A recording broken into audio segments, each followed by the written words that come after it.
Bonjour, bonjour, j'espère que vous allez bien. Alors,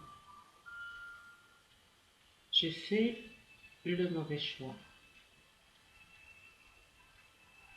Est-ce que c'est vrai?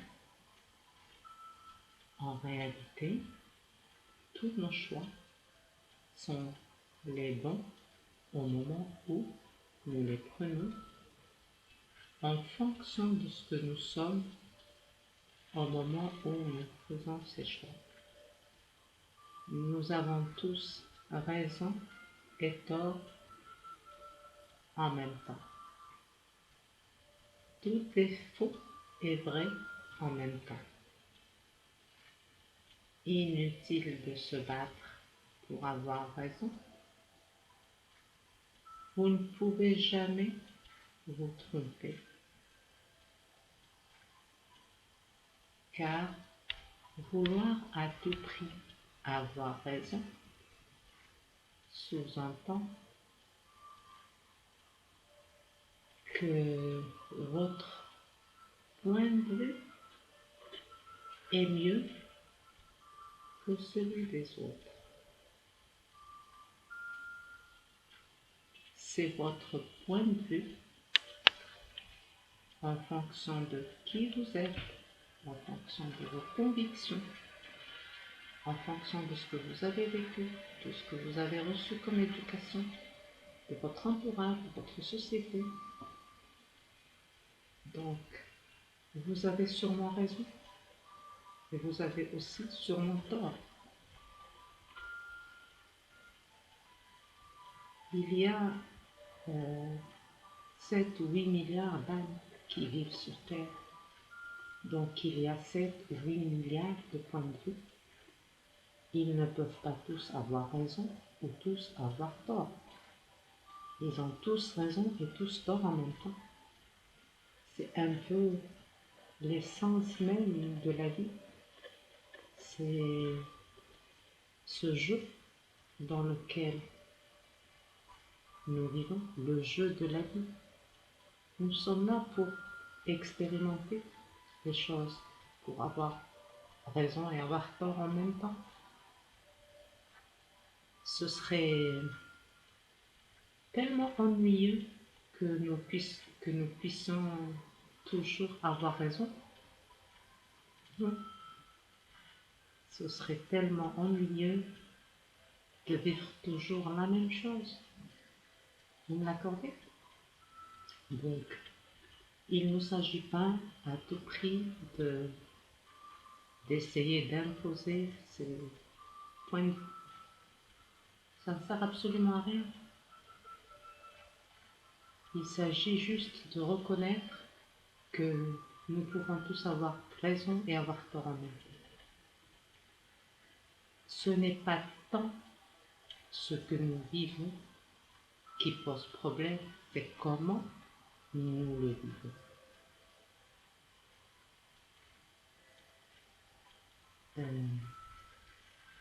Si nous sommes là à essayer absolument à essayer de convaincre les autres du bien fondé de ce que nous disons, nous faisons, bon, c'est bien pour vous, sûrement, certainement, en fonction de beaucoup de paramètres. Mais ça n'est pas forcément bon pour celui que vous essayez de convaincre. Donc, la question du fond est d'éprouver de la bienveillance envers les autres et de leur donner à eux aussi le droit d'avoir raison et d'avoir tort.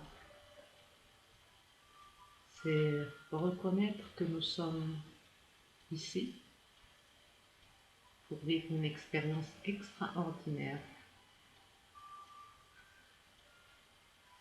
pour vivre la vie, pour vivre l'amour, pour partager. Le partage est la plus belle chose qui existe. L'acceptation de l'autre, acceptation de soi. Ne pas essayer d'être parfait, je l'ai dit plusieurs fois. Je suis parfait tel que je suis, je n'ai besoin de rien. Cette obsession à vouloir à tout prix plaire aux autres ou avoir raison vient du fait de la peur d'être rejeté, de ne pas être accepté.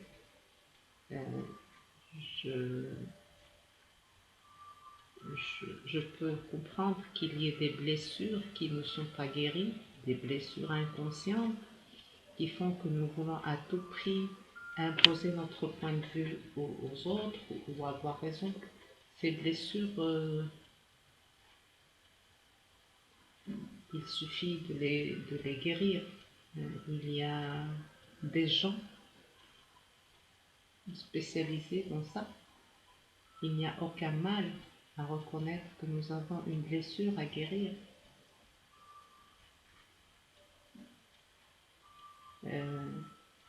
Vous ne pouvez pas sortir d'un piège si vous ignorez que vous êtes dedans. Donc, c'est l'introspection qui est le secret. C'est rester avec soi-même, se poser des questions. Pourquoi je vis ça? Qu'est-ce que je dois comprendre dans la situation que je suis en train de vivre? Et se poser des questions, c'est un peu se regarder dans le miroir et ne pas avoir peur du reflet. Il est parfait le reflet que je vois dans le miroir. Il est parfait tel qu'il est. Encore une fois, si j'ai des blessures, je peux me donner le droit d'avoir des blessures. Je peux me permettre d'avoir peur. Je peux me permettre.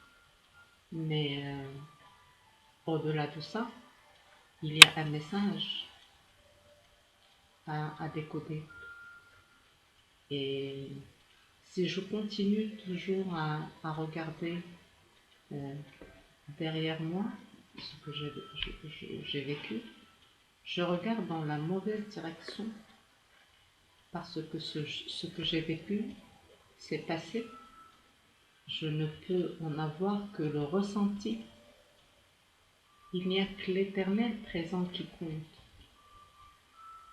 Le futur, je ne le connais pas, je ne sais pas ce qui va se passer dans 5 minutes ou dans 1 heure ou demain.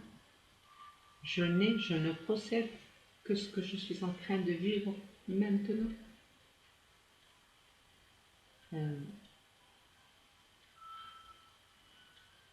C'est juste s'asseoir avec soi-même et regarder au fond au fond des tiroirs et jeter ce dont je n'ai plus besoin et avec l'avant, aimer la vie telle qu'elle est, l'apprécier, donner le droit aux autres d'être eux-mêmes, me donner le droit à moi d'être moi-même, sans vouloir à tout prix imposer mon point de vue, sans vouloir à tout prix m'effacer pour plaire aux autres. J'ai le droit de dire non aussi, j'ai le droit aussi de ne pas accepter certaines choses. C'est mon droit le plus fondamental. Et je me donne le droit d'être moi-même. Je me permets d'être moi-même. Et pour me le permettre, je dois m'accepter d'abord. Si l'autre ne m'accepte pas, c'est son problème parce qu'il a aussi, lui, ses points de vue, ses convictions, et j'ai les miennes. Je me donne le droit de m'accepter tel que je suis, de m'aimer surtout tel que je suis, et d'aimer l'autre d'un amour inconditionnel, quel qu'il soit. L'amour inconditionnel, c'est je t'aime tel que tu es. Tu n'as pas besoin de changer pour que je t'aime, parce que ce ne serait plus de l'amour. Voilà pour aujourd'hui. Je vous souhaite un agréable dimanche et je vous aime. À très bientôt.